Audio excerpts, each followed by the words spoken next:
আমরাও আজকে তারেক রহমানের কাছে চ্যালেঞ্জ ছুড়ে দিতে চাই, বাংলাদেশে যদি আপনি সংস্কার বাস্তবায়ন না করেন তাহলে বাংলাদেশে আপনার গতি থাকবে কিনা সে নিশ্চয়তা আমরা দিতে পারি না।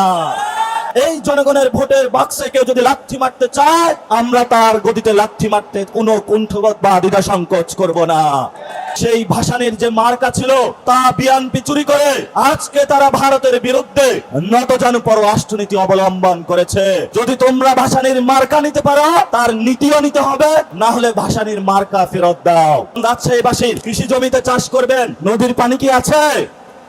তো বড় বড় কথা বলে যারা জাতীয়তাবাদী, খাল খনন করে, খালে পানি কি সাগর থেকে আসে নাকি নদী থেকে আসে? এরা আমাদেরকে উল্টা সায়েন্স বুঝায়। তো যদি খাল খনন করতে হয় তাহলে তো আগে তো নদীতে পানি নিয়ে আসতে হবে। এখন যদি ভারতের সামনে গিয়ে নম শুরু করো, তাহলে কি খাল খনন করে শুরু আমাদের কোনো ব্যবস্থা হবে? আমাদের জীবন বাঁচাতে হলে নদীতে পানি লাগবে, নদীর পানির সাথে আমরা কোনো আপোষ করব না। যদি সরকার রাজশাহীবাসীর নদীতে পানি না নিতে পারে, আপনারা দরকার হয় নদীর পানির জন্য, জীবন বাঁচানোর জন্য ঢাকায় ভারতের দিকে লং মার্চ দিবেন। আপনাদের অধিকার আপনাদেরকে আদায় করতে হবে, এই অধিকারের জন্য প্রস্তুত হন। আপনাদের রাজশাহীতে কোনো কর্মসংস্থানের ব্যবস্থা আছে? অথচ রাজশাহী থেকে বাংলাদেশের প্রধানমন্ত্রী হয়েছে। অবশ্য বাংলাদেশের যিনি প্রধানমন্ত্রী হয়েছেন, আজকেও আমার জন্মস্থান চাঁদপুরে উনি, আর ভাগ্য চাকা হলো আমি ওনার জন্মস্থানে এসে পড়েছি। চাঁদপুরে উন্নয়ন হয় নাই, রাজশাহীরও উন্নয়ন হয় নাই। শুধু আমরা পেয়েছি কতগুলো কার্ড, যে কার্ডগুলো আমাদেরকে পকেটে নিয়ে ঘুরতে হবে। এই কার্ডে যদি টাকা না আসে, তাহলে আমরাও একটা কার্ড বানাবো, সেই কার্ডের নাম হলো লাল কার্ড। যেই লাল কার্ডটা আমরা সরকারের হাতে ধরিয়ে দিব। যে মানুষগুলো তার প্রেমিকাকে সময় দিতে পারতো, তার বউকে সময় দিতে পারতো, বাচ্চাকে সময় দিতে পারতো, হাটে বাজারে আমের ব্যবসা করলো, কিছু টাকা ইনকাম হতো, সেই সব কিছু বাদ দিয়ে, ইনক্লুডিং আপনারাও দিনরাত একটি স্বপ্ন নিয়ে কাজ করে যাচ্ছেন। যেই স্বপ্নটা আমাদেরকে দিয়ে গিয়েছিল জুলাই গণ অভ্যুত্থানের শহীদেরা। সেই স্বপ্নটা কি ছিল?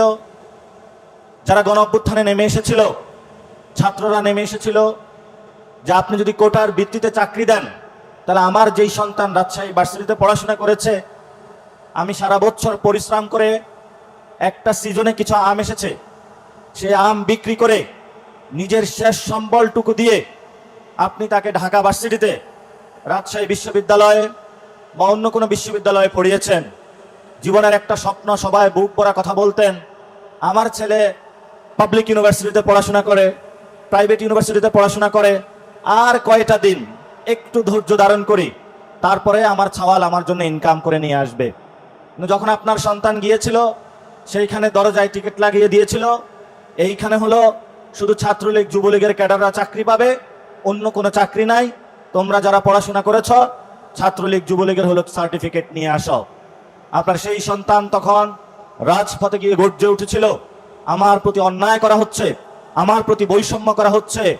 বাবার কাছে আনাস চিঠি লিখে গিয়েছিল, আমি যুদ্ধে গেলাম, যদি আমি মরে যাই তুমি গর্ব করে সবার কাছে বলবা আপনাদের এই সন্তান ওয়াসিম দুহাত তুলে, আবু সাইদ দুহাত তুলে রংপুরে দাঁড়িয়ে গিয়েছিল, চিটাগংয়ে ওয়াসিম দাঁড়িয়ে গিয়েছিল। অসংখ্য শহীদ রাস্তায় তারা জান বাজ রেখে আপনাদের কাছে একটা স্বপ্ন দিয়ে রেখে গিয়েছিল। যেই স্বপ্নটা হলো আমি আমার অধিকারের জন্য পরবর্তী প্রজন্মের জন্য জীবন দিয়ে গিয়েছি, পরবর্তী যুদ্ধটা আপনারা জারি রাখবেন। সেই তাদের দায়িত্ববোধের জায়গায় থেকে কিন্তু আজকে আমরা এখানে বসে আছি। আপনারা এখানে যারা এসেছেন, আমরা যারা রাজনীতি করি, আমরা কোনো লুণ্ঠনের রাজনীতির জন্য করি না। আমরা যে চাঁদাবাজি করে কয়টা টাকা ইনকাম করব এটার জন্য রাজনীতি করি না। আমরা কারো বসত বিটা দখলদারি করার জন্য রাজনীতি করি না। কারণ আমাদের সামনে ৭১-এর শহীদ, ৪৭-এর শহীদ, গণ অভ্যুত্থানের যারা শহীদ আছেন, তারা রক্ত দিয়ে আমাদের সামনে একটি আকাঙ্ক্ষা রেখে গেছিলেন, যে আকাঙ্ক্ষার ভিত্তিতে আপনারা যতদিন জীবিত থাকবেন, আমরা জীবন দিয়ে আপনাদের সামনে একটা স্বপ্ন দেখিয়ে গিয়েছি, আপনারা এই স্বপ্ন বাস্তবায়ন করবেন। আমরা যদি গণ অভ্যুত্থানে যারা শহীদ হয়েছিল তাদেরকে যদি হিসাব করি, অনেক মানুষ ছিল যারা কৃষক ছিল, অনেক মানুষ ছিল যারা শ্রমজীবী মানুষ ছিল। পুরো বাংলাদেশকে যদি আমরা হিসাব করি, চিটাগংয়ের মানুষকে আপনারা দেখবেন জাহাজের ব্যবসা করে, জাহাজ ভাঙে, যদি পোর্টের কোনো কিছু মালামাল পার হয় সেটা দিয়ে ইনকাম করে, এটা একটা বড় ইকোনমিক সোর্স। আবার যদি রাজশাহীবাসীর দিকে তাকান, রাজশাহীতে এতগুলো কলেজ ইউনিভার্সিটি, যেখান থেকে সবাই পড়াশোনা করে, পড়াশোনার পরে একটা ভালো চাকরি পাবে, রাজশাহীতে এমন ধরনের কোনো কর্মসংস্থান ব্যবস্থা নাই। আপনাদের রাজশাহীতে কোনো কর্মসংস্থানের ব্যবস্থা আছে? অথচ রাজশাহী থেকে বাংলাদেশের প্রধানমন্ত্রী হয়েছে। অবশ্য বাংলাদেশের যিনি প্রধানমন্ত্রী হয়েছেন, আজকেও আমার জন্মস্থান চাঁদপুরে উনি, আর ভাগ্য চাকায় হলো আমি ওনার জন্মস্থানে এসে পড়েছি। চাঁদপুরে উন্নয়ন হয় নাই, রাজশাহীর উন্নয়ন হয় নাই। শুধু আমরা পেয়েছি কতগুলো কার্ড, যে কার্ডগুলো আমাদেরকে পকেটে নিয়ে ঘুরতে হবে, এবং আমরা বলেছিলাম এই কার্ডে যদি টাকা না আসে তাহলে আমরাও একটা কার্ড বানাবো, সেই কার্ডের নাম হলো লাল কার্ড, যে লাল কার্ডটা আমরা সরকারের হাতে ধরিয়ে দিব। আপনাদের বড় একটি মিছিল নিয়ে এসেছেন আপনারা, আপনাদের একটু তানোর উপজেলা থেকে, আপনাদের জন্য সবাই একটা জোরে হাততালি হবে। আপনারা একটু দয়া করে বসে পড়বেন, সবাই শৃঙ্খলভাবে। উপরেও জায়গা আছে, এখানেও জায়গা আছে। দ্বিতীয়ত যে বিষয়টি, এই গণ অভ্যুত্থানে বড় একটি অংশগ্রহণের জায়গা ছিল নারীরা। এখানে বড় একটা সংখ্যক নারী, এই নারীরাই আগামী দিনের সম্পদ। আমার যে জন্ম হয়েছিল আপনাদের মধ্য থেকেই জন্ম হয়েছিল। যখন আমি পৃথিবীতে কোনো একটি টু শব্দ করতে পারি নাই, হাত পা নাড়াচাড়া করতে পারি নাই, আপনারাই আমাদেরকে লালন পালন করেছিলেন। গণ অভ্যুত্থানে যখন আমাদেরকে শেখ হাসিনা গুলি করেছিল, আমাদের সামনে গিয়ে আপনারা বুক উঁচিয়ে দাঁড়িয়েছিলেন, আমার সন্তানকে গুলি করতে পারবে না, এমন সাহস যারা আপনারা বাঘিনীরা দেখিয়েছেন, আপনাদের হাতে আগামীর এনসিপি হলো নিরাপদ। আপনারা আজকে এসেছেন, আপনাদেরকে অনেক ধন্যবাদ জানাচ্ছি। আমি এই যন্ত্রণার মধ্য দিয়ে আপনারা কিভাবে গিয়েছেন এটা আমি বুঝতে পারতাম না। আমার একটা সন্তান হয়েছে, এখন আমি বুঝি কতটুকু যন্ত্রণা, কতটুকু মায়া মোহাব্বত ভালোবাসার মধ্য দিয়ে সবকিছু মিলিয়ে আপনারা আদর করে আমাদেরকে শিখিয়ে গিয়েছিলেন। আপনারা আমাদেরকে শিখিয়েছিলেন যে বাবা তুমি কখনো অন্যায়ের সাথে আপোষ করবে না, বাবা তো কখনো তুমি দুর্নীতি চাঁদাবাদ সন্ত্রাসের সাথে আপোষ করবে না। এই দীক্ষা শিক্ষা নিয়ে আমরা পুরো বাংলাদেশে ঘুরে বেড়াচ্ছি, যাতে হলো আপনারা যে মাতৃত্বকালীন সমস্যাগুলো রয়েছে, আপনার পারিবারিক যে সমস্যাগুলো রয়েছে, আপনার চাকরিগত যে সমস্যাগুলো রয়েছে, আপনার মুখে যাতে আমাদের সন্তান হিসাবে নিয়ে দুমুঠো ভাত তুলে দিতে পারি। মা তুমি ছোটবেলায় তুমি আমাকে বুকের দুধ পান করিয়েছ, এখন আমি সবল হয়েছি, কষ্ট করতে পারি, আমার এই শরীর দিয়ে আমি তোমার দুমুখো ভাত তোমার মুখে তুলে দিতে চাচ্ছি। এই আকাঙ্ক্ষা নিয়ে কিন্তু আমরা পুরো বাংলাদেশে ছড়িয়ে যাচ্ছি। আপনারা আমাদের জন্য দোয়া করবেন। পুরো রাজশাহীতে যারা নারীরা আছে তাদের কাছে দাওয়াত দিবেন, সবাই যাতে এনসিপিতে জয়েন করে, আগামী লোকাল গভর্নমেন্টে সবাই যাতে এনসিপির প্রার্থীদেরকে ভোট দেয়, এবং আগামী ইলেকশনে ইনশাআল্লাহ শাপলাকলিতে যাতে আপনারা সবাই ভোট দিতেও পারেন, ভোট নিয়েও আসতে পারেন। এই প্রজেক্ট নিয়ে আগামী 5 বছরের এখনই কাজ শুরু করে দেন। সবশেষে যেটা বলবো, এখানে অনেক তরুণ প্রজন্ম রয়েছে যাদের চোখ দেখলেই বোঝা যায় জীবনভর একটা স্বপ্ন, তারা একটা সমুদ্র। তারা এখন শান্ত হয়ে রয়েছে। জুলাই তারা উত্তাল হয়ে উঠেছিল, আবার তারা উত্তাল হবে যদি দেখে বাংলাদেশের মানুষ আবার ফেসিবাদের দিকে তাদেরকে নিয়ে যাওয়ার চেষ্টা করা যাওয়া হচ্ছে। আমরা দেখেছিলাম শেখ হাসিনার সময় আমাদের উপরে যখন গুলি চলেছিল, আমরা আওয়াজ তুলেছিলাম, আমরা একটি সিস্টেম বা বাংলাদেশ একটি সংস্কার চাই, যেই সংস্কারের মধ্য দিয়ে স্বাস্থ্য ব্যবস্থা এমন হবে যে আপনার সন্তান হামের কারণে মারা যাবে না, যেই সংস্কারের মধ্য দিয়ে আমাদের কোনো সংরক্ষিত নারী আসন থাকবে না, যেটার মধ্য দিয়ে আপনাদের ভোটে আপনারা নারী প্রতিনিধি নির্বাচন করবেন, যেই সংস্কারের মধ্য দিয়ে যার মনে খাহেশ জেগেছে আমি দীর্ঘ সময়কালীন বাংলাদেশের প্রধানমন্ত্রী থাকব, তার গদি নাড়িয়ে তাকে স্বল্প সময়ের মধ্যে দ্রুত গতিতে কাজ করার জন্য চাপ প্রয়োগ করার সুযোগ এসেছিল, যেই সংস্কারের মধ্য দিয়ে তত্ত্বাবধায়ক সরকারের ফর্মুলা যেটা রয়েছে সবার অংশগ্রহণের মধ্য দিয়ে একটি শান্তিপূর্ণ এবং নিরপেক্ষ নির্বাচন হবে। কিন্তু ইলেকশনের সময় সবগুলো দল একসাথে কাজ করেছিল, করার পরে যখন হিন্দুদের ভোট নিল, আওয়ামী লীগের ভোট নিল, সব মানুষের সাথে একসাথে নিয়ে এখন মিস্টার জিয়া বেঁকে বসলো, তোমাদের যা দেওয়ার খেলা দেখিয়ে দিয়েছি, এখন আমার খেলা, কি করতে পারবে তোমরা করা, আমি বাংলাদেশে সংস্কার বাস্তবায়ন করতে পারবো না।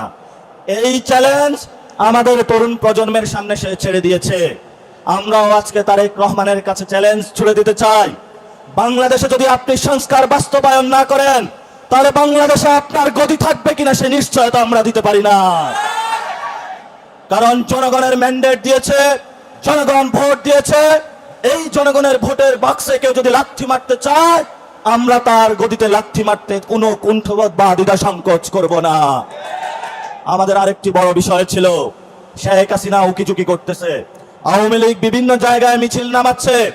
আমরা সরকারকে হুঁশিয়ার করে বলবো, যদি শেখ হাসিনা বাংলাদেশে আসতে পারে, যদি আওয়ামী লীগ বাংলাদেশে আসতে পারে, তাহলে প্রথম গুলি চালাবে তারেক রহমানের উপরে। তারা প্রথমে বাংলাদেশে এসে তারেক রহমানকে হত্যা করবে।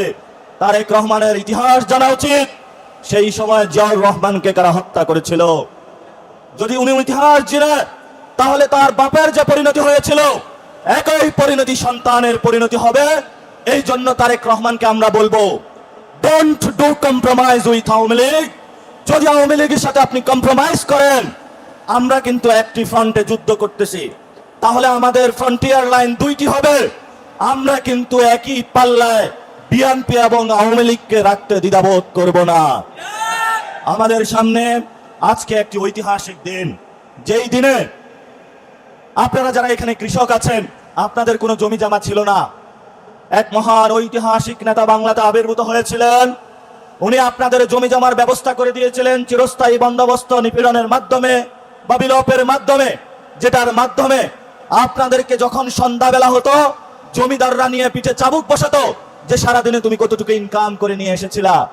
আজকের এই দিনে রাজশাহী থেকে ভারতের বিরুদ্ধে একটি বড় যুদ্ধ ঘোষণা করা হয়েছিল, সেটা কি আপনাদের মনে আছে? আজকে ঐতিহাসিক ফারাক্কা দিবস। এই দিবসে মাওলানা ভাসানী 90-এর অধিক বয়স নিয়ে উনি সেই ভারতের বিরুদ্ধে বলেছিলেন, জলের অধিকার আমি ছাড়বো না, পানির ন্যায্য অধিকার আমি ছাড়বো না। কিন্তু সেই ভাসানীর যে মার্কা ছিল, তা বিএনপি চুরি করে আজকে তারা ভারতের বিরুদ্ধে নতজানু পররাষ্ট্রনীতি অবলম্বন করেছে। যদি তোমরা ভাসানীর মার্কা নিতে পারো, তার নীতিও নিতে হবে, না হলে ভাসানীর মার্কা ফেরত দাও। এই জন্য আমরা বিএনপিকে বলবো, পররাষ্ট্রনীতির ক্ষেত্রে ভারতীয় যে বাংলাদেশে বাহিনী রয়েছে, সিভিল ফরম্যাটে আওয়ামী লীগ, এই ভারত কেন্দ্রিক বাহিনীর সাথে কোনো কম্প্রোমাইজ করা চলবে না। ভারতের সাথে কোনো নতজানু পররাষ্ট্রনীতি চলবে না। যদি আপনি বলেন সবার আগে বাংলাদেশ, তাহলে সবার আগে বাংলাদেশ হওয়া সত্ত্বে সীমান্তে কিভাবে খুন হয়, সেই প্রশ্নটা আমরা আপনাদের কাছে রেখে গেলাম। প্রিয় রাজশাহীবাসী, আপনাদের অপার সম্ভাবনা রয়েছে। আপনাদের এখানে রাম, আমরা ঢাকায় চাঁদপুরে বসে থাকি, কখন রাজশাহীর আমের সিজন আসবে আর এক খাঁচি আমরা আম পাবো এই আশায় বসে থাকি। এই আম শুধু রাজশাহীর সম্পদ নয়, এটা পুরো বাংলাদেশের, এটা বিশ্বের একটা সম্পদ। এই আমকে কিন্তু বিশ্বে রপ্তানি করা সম্ভব। এই আম আপনারা যখন উৎপাদন করেন, গাছ থেকে নামান, কোনো সংরক্ষণাগার নাই, এবং খুবই কম মূল্যে আপনারা যদি 20 টাকা কেজি দরে বিক্রি করেন, ঢাকায় এটা বিক্রি হয় 100 টাকা।